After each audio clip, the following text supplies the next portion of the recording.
Finally শেষ হয়েছে 2026 সালে সামারস্লামের নাইট ওয়ান, যেখানে র্যান্ডি অর্টনের রিটার্নের পাশাপাশি ওবাফেমি হেলিনা সেল ম্যাচে হারিয়েছে ব্রক লেসনারকে। তবে এই ম্যাচটা শেষ হয়ে যাবার পরে ব্রক লেসনারের আচরণ কিন্তু মোটেও সুবিধা ছিল না। তাহলে কি এবার সত্যি রেসলিং থেকে রিটায়ারমেন্ট নিয়ে নিল দ্য বিস্ট? ওয়েল, এটাও জানবো এই ভিডিওতে। তো আসসালামু আলাইকুম রেসলিং লাভার্স, কি অবস্থা সবার?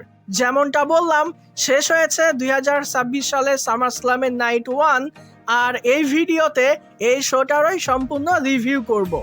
ভিডিও ভালো লাগলে ভিডিওতে লাইক দিবেন, চ্যানেলে নতুন হয়ে থাকলে চ্যানেলটি সাবস্ক্রাইব করে দিবেন।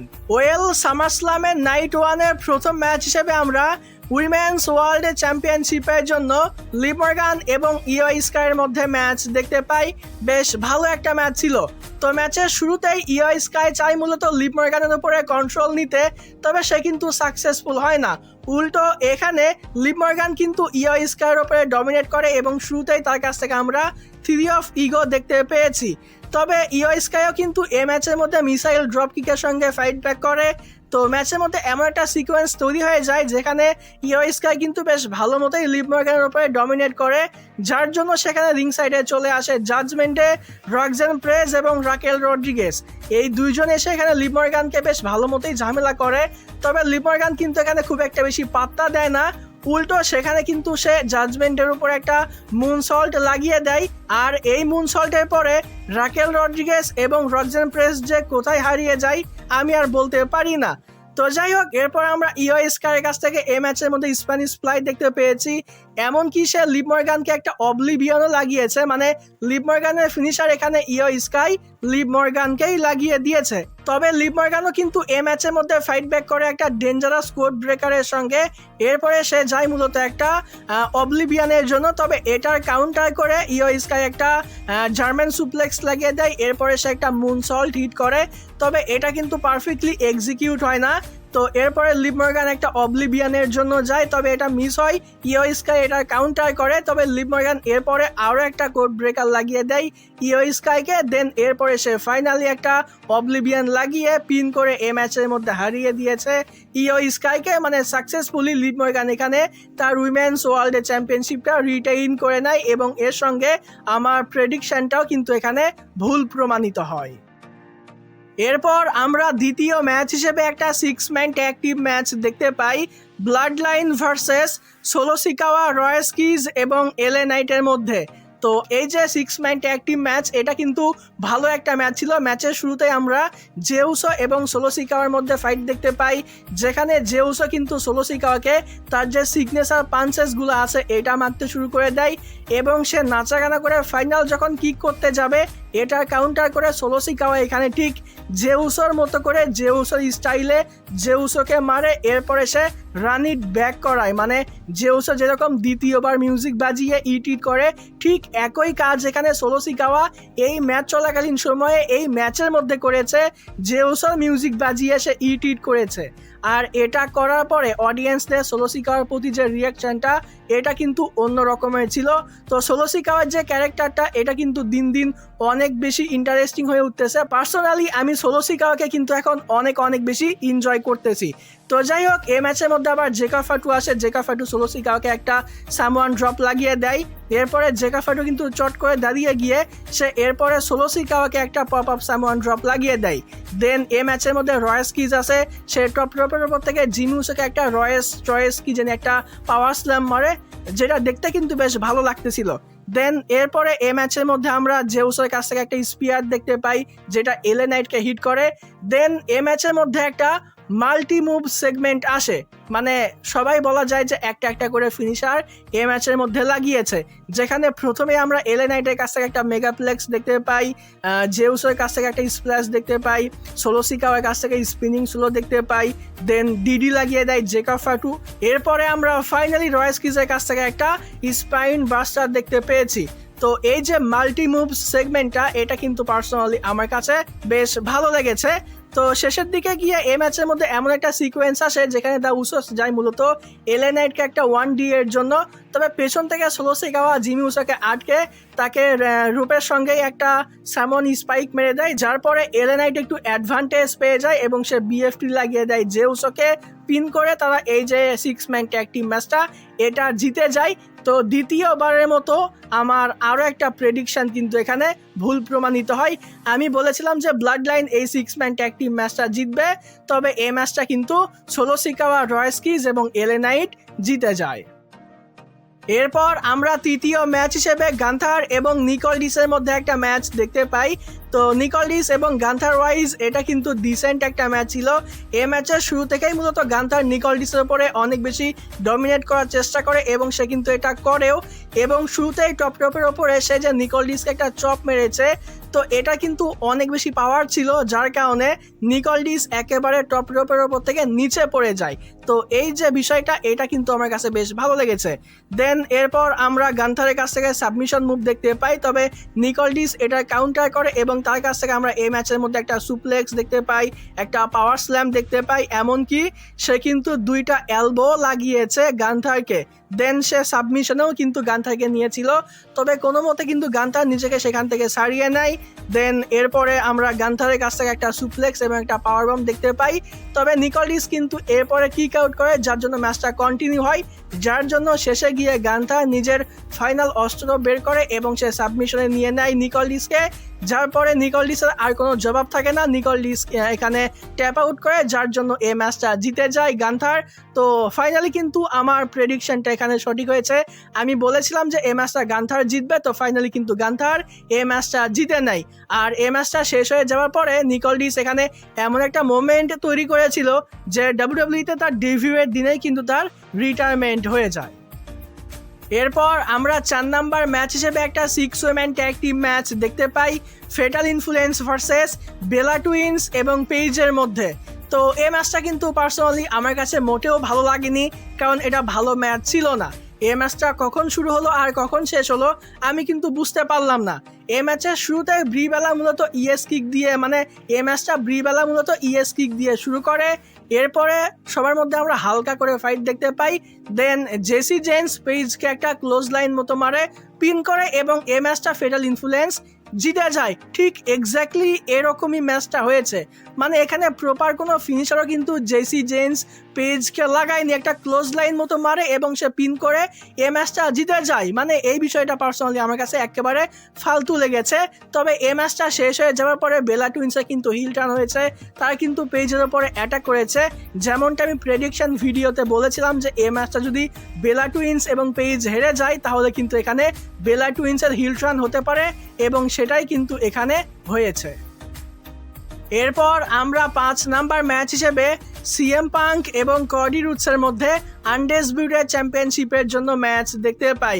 হ্যাঁ, এই ম্যাচটা 5 নাম্বারে হয়েছে, এটা মেইন ইভেন্টে হয়নি। একদিকে বেস্ট ইন দ্য ওয়ার্ল্ড, আরেকদিকে কোম্পানির ফেস QB1, তারা আবার আনডিসপিউটেড চ্যাম্পিয়নশিপের জন্য কম্পিট করতেছে সামারস্ল্যামের নাইট 1-এ। তারপরেও এই ম্যাচটা মেইন ইভেন্টে জায়গা পায়নি, মানে এরা মেইন ইভেন্ট করার মতো যোগ্যতা রাখে না, এটাই তো কোম্পানি প্রমাণ করে দিয়েছে। অবভিয়াসলি এখানে ম্যাচের পেছনে কোম্পানি ভালো বিল্ড আপ করতে পারেনি, তার উপরে এই দুজন সুপারস্টার এরা লাইভ ইভেন্টে যে ধরনের কর্মকাণ্ড করে বেড়াচ্ছে, এরা মেইন ইভেন্টে থাকতে পারবে না, এটাই কিন্তু নর্মাল। তো যাই হোক, ম্যাচটা কিন্তু বেশ ভালো হয়েছে। এই ম্যাচের মধ্যে সিএম পাঙ্ক এবং কডি দুজনেই কিন্তু অনেক ভালো পারফর্ম করেছে। তো এই ম্যাচের শুরুতেই কিন্তু সিএম পাঙ্ক এবং কডি একে অপরের প্রতি ডমিনেট করার চেষ্টা করে, তবে আপার হ্যান্ড কিন্তু এখানে সিএম পাঙ্ক নিয়ে নেয় এবং তার কাছ থেকে শুরুতেই কিন্তু আমরা এই ম্যাচের মধ্যে একটা এলবো ড্রপ দেখতে পাই। দেন পাঙ্ক চায় একটা জিটিএস মারার জন্য, তবে এটা কাউন্টার করে কডি কিন্তু একটা কডি কাটার লাগিয়ে দেয়। দেন একটা ডিজাস্টার কিক হিট করে এবং ফাইনালি সে একটা সুপার কাটার কিন্তু সিএম পাঙ্ককে এই ম্যাচের মধ্যে লাগিয়ে দেয়। দেন এই ম্যাচের মধ্যে আবার সিএম পাঙ্ক ফাইট ব্যাক করে, সে আরও একবার জিটিএস লাগানোর জন্য চেষ্টা করে, তবে এটার কাউন্টার করে কডি কিন্তু এখানে সিএম পাঙ্ককে আবারও সাবমিশনে নিয়ে নেয়। তবে পাঙ্ক কিন্তু আবার এটার কাউন্টার করে সে উল্টো আবার এখানে কডিকে সাবমিশনে নিয়ে নেয়। তবে কডি কোনো মতে এখানে নিজেকে ছাড়িয়ে নেয়। এরপরে আসে কডি মোমেন্ট।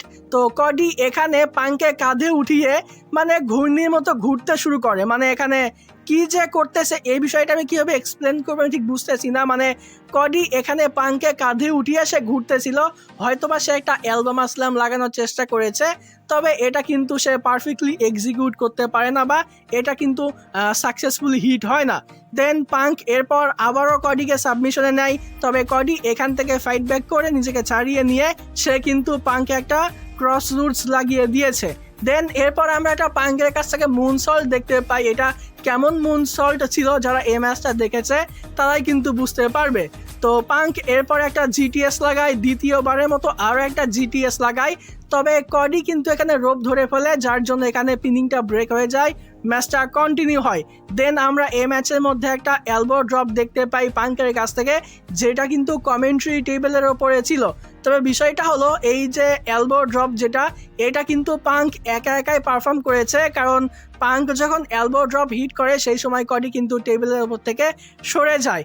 তো পাঙ্কের মতো একজন সুপারস্টার এরকম মুভ ডেলিভার করতেছে বা এরকম মুভ করার মতো সাহস দেখাচ্ছে, তো এটা কিন্তু আসলেই প্রশংসনীয় একটা বিষয়। তো যাই হোক, এরপরে এই ম্যাচের মধ্যে এমন একটা সিকোয়েন্স আসে যেখানে কডি মূলত সিএম পাঙ্কে একটা কাটারের জন্য যায়, তবে পাঙ্ক সেখান থেকে সরে গেলে এটা রেফারিকে গিয়ে লাগে, পাঙ্ক রিংয়ের নিচে চলে যায়, রিংয়ের মধ্যে কডি একা থেকে যায়, আর ঠিক সেই সময় রিটার্ন হয়ে যায় the viper, the legend killer Randy অর্টনের। র্যান্ডি অর্টন একটা আরকেও লাগিয়ে সেখান থেকে চলে যায়। পাঙ্ক এবং রেফারি দুজনেই রিংয়ের মধ্যে আসে, পাঙ্ক একটা জিটিএস লাগায়, 1 2 3, পাঙ্ক এই ম্যাচটা জিতে যায়, সে সাকসেসফুলি তার আনডিসপিউটেড চ্যাম্পিয়নশিপটা রিটেইন করে নেয়। তো ম্যাচ ওয়াইজ এটা কিন্তু ভালো একটা ম্যাচ ছিল, তবে মেইন ইভেন্টে জায়গা পায়নি। এরপর আসি আমরা মেইন ইভেন্টে। তো মেইন ইভেন্টে আমরা ওবাফেমি এবং ব্রক লেসনারের মধ্যে হেল ইন আ সেল ম্যাচ দেখতে পাই। তো এটা কিন্তু অসাধারণ একটা ম্যাচ ছিল। অসাধারণ বললাম কারণ এই ম্যাচকে নিয়ে আমার যে ধরনের এক্সপেকটেশন ছিল তার থেকে কিন্তু এই ম্যাচটা বেটার ছিল। তো দুজনে রিংয়ের মধ্যে আসে, অফিসিয়ালি ম্যাচটা স্টার্ট হয়, আর পল হেইম্যান কিন্তু ব্রক লেসনারকে স্পেশাল একটা ইন্ট্রোডিউস করিয়েছে। তো পল হেইম্যানের মুখে ব্রক লেসনারের নামটা কিন্তু বরাবরই অনেক স্পেশাল মনে হয়। তো যাই হোক, এই ম্যাচের শুরুতেই কিন্তু ওবাফেমি ব্রক লেসনারের উপরে ওভার কাটের একটা বৃষ্টি বর্ষণ শুরু করে দেয়, তবে ব্রক লেসনার এই ম্যাচের মধ্যে ফাইট ব্যাক করে এবং তার কাছ থেকে আমরা পরপর 3টা সুপ্লেক্স দেখতে পাই। তবে 3টা সুপ্লেক্স খাবার পরেও ওবা যেরকম করে চট করে দাঁড়িয়েছে, মনে হচ্ছিল যে ওবার কিছু হয়নি, এরকম একটা বিষয়। এরপরে দুজনে রিং সাইডে চলে যায়, ওবা একটা টেবিল বের করে কেজের একটা কর্নারে সেট করে এবং এটার উপরে ব্রক লেসনারকে হিট করে। তো ডেঞ্জারাস একটা মুভ ছিল, মানে দেখতে বেশ কুল লাগতেছিল। তো এরপরে ওবা এবং ব্রক লেসনার দুজনেই রিংয়ের মধ্যে যায়। ব্রক লেসনার এরপরে স্টিল স্টেপ দিয়ে এক এক করে 3টা স্টিল স্টেপ শট মেরেছে ওবাফেমিকে। তবে এখানেও কিন্তু ব্রক লেসনার থেমে থাকেনি, বরং এরপরে আমরা ব্রক লেসনারের কাছ থেকে এই ম্যাচের মধ্যে 4 নাম্বার এবং 5 নাম্বার সুপ্লেক্স দেখতে পেয়েছি। এমনকি সেই স্টিল চেয়ার দিয়ে 2টা চেয়ার শটও কিন্তু এখানে ওবাফেমিকে লাগিয়েছে। দেন এরপরে আমরা 6 নাম্বার এবং 7 নাম্বার সুপ্লেক্স দেখতে পাই, আর 7 নাম্বারের যে সুপ্লেক্সটা এটা কিন্তু স্টিল চেয়ারের ওপরে ছিল। তো এরপরে ব্রক লেসনার মূলত যায় একটা F5 এর জন্য, তবে এটা কাউন্টার করে ওবা একটা জোক স্ল্যাম মারে, এরপরে আরও একটা জোক স্ল্যাম মারে। দেন এরপরে সে ব্রক লেসনারকে একটা ফল ফ্রম গ্রেসও লাগিয়ে দিয়েছে, তবে ব্রক লেসনার কিক আউট করে, যার জন্য এই ম্যাচটা কন্টিনিউ হয়। তবে এখানে ব্রক লেসনার যেভাবে দাঁড়িয়েছে, মানে যেভাবে বসেছে, এটা কিন্তু আন্ডারটেকার স্টাইলে ছিল, তবে এখানে ক্যামেরা অ্যাঙ্গেলটা খুব একটা বেশি ভালো ছিল না, যার জন্য এই বিষয়টা কিন্তু খুব একটা বেশি স্মুথ মনে হয়নি। যদি ক্যামেরা অ্যাঙ্গেলটা ঠিক থাকতো তাইলে কিন্তু বিষয়টা বেশ জমে উঠতো, মানে ভালো লাগতো আর কি। তো যাই হোক, এরপর আমরা ব্রক লেসনারের কাছ থেকে এই ম্যাচের মধ্যে 2 নাম্বার এবং 3 নাম্বার F5 দেখতে পাই। এরপরে সে এক এক করে 4টা চেয়ার শট লাগিয়ে দেয় ওবাফেমিকে। এরপরে এমন একটা সিকোয়েন্স আসে যে ব্রক লেসনার রিংয়ের যে ম্যাট আছে এটা উঠিয়ে ফেলে এবং ডিরেক্ট কাঠের উপরে ওবাফেমিকে একটা থামস্টোন পার্ল ড্রাইভার লাগিয়ে দেয়, মানে আন্ডারটেকারের ফিনিশার লাগিয়ে দেয়, মানে আন্ডারটেকারকে এখানে ব্রক লেসনার ট্রিবিউট দিয়েছে। তবে এখানে যে বিষয়টা খারাপ লেগেছে সেটা হলো এইরকম একটা মুভ খাবার পরেও ওবাফেমি কিন্তু সঙ্গে সঙ্গে কিক আউট করেছে। শুধু কিক আউট করেনি, মানে সে এরপরে চট করে দাঁড়িয়ে যায়, মানে তার কিছু হয়নি, সে কিন্তু এই যে মুভটা এটা কিন্তু প্রপারলি সেল করেনি, যেই বিষয়টা কিন্তু পার্সোনালি আমার কাছে একটু খারাপ লেগেছে। তো যাই হোক, এরপরে ওবা তার ফিনিশার ফল ফর্ম গ্রেস লাগিয়ে দেয় ব্রক লেসনারকে, পিন করে 1 2 3 ওবা এই ম্যাচটা জিতে যায়। এই ম্যাচটা শেষ হয়ে যাওয়ার পরে দুজনের মধ্যে আমরা মিউচুয়াল রেসপেক্টও দেখতে পেয়েছি। ব্রক লেসনার নিজেকে পাস্ট বলে এবং ওবাকে ফিউচার বলে, পরবর্তী ব্রক লেসনারও কিন্তু এখানে ওবাকে ব্রক লেসনার বলেছে। তো এভাবেই মূলত নাইট 1 শেষ হয়েছে। তবে এখানে একটা প্রশ্ন, সেটা হলো যে ব্রক লেসনার কি রেসলিং থেকে রিটায়ার করে নিয়েছে? তো পার্সোনালি আমার কাছে এমনটা মনে হয় না। আমার কাছে মনে হয় যে রেসলম্যানিয়া 43 পর্যন্ত অন্তত ব্রক লেসনার যাবে। তবে হয়তোবা এবছর আমরা ব্রক লেসনারকে দেখতে নাও পেতে পারি। তবে কনফার্ম আপডেট ছাড়া আমি কিন্তু বলতে পারবো না যে ব্রক লেসনার রেসলিং থেকে রিটায়ার করে নিয়েছে, এটা আমার কাছে মনেই হচ্ছে না। তো যাই হোক ডিয়ার অডিয়েন্স, এভাবে মূলত 2026 সালে সামারস্ল্যামের নাইট 1 শেষ হয়। তো ওভারঅল আজকের শো কেমন লেগেছে অবশ্যই এই ভিডিওতে কমেন্টে জানিয়ে দিবেন। এই ভিডিওটা ভালো লাগলে ভিডিওতে লাইক দিবেন, চ্যানেলে নতুন হয়ে থাকলে চ্যানেলটি সাবস্ক্রাইব করে দিবেন। আজকের মতো এখানেই বিদায় নিচ্ছি। যাবার আগে একটি কথাই বলতে চাই, যদি রেসলিং ভালোবাসো তাহলে আমরা সবাই এক টিম।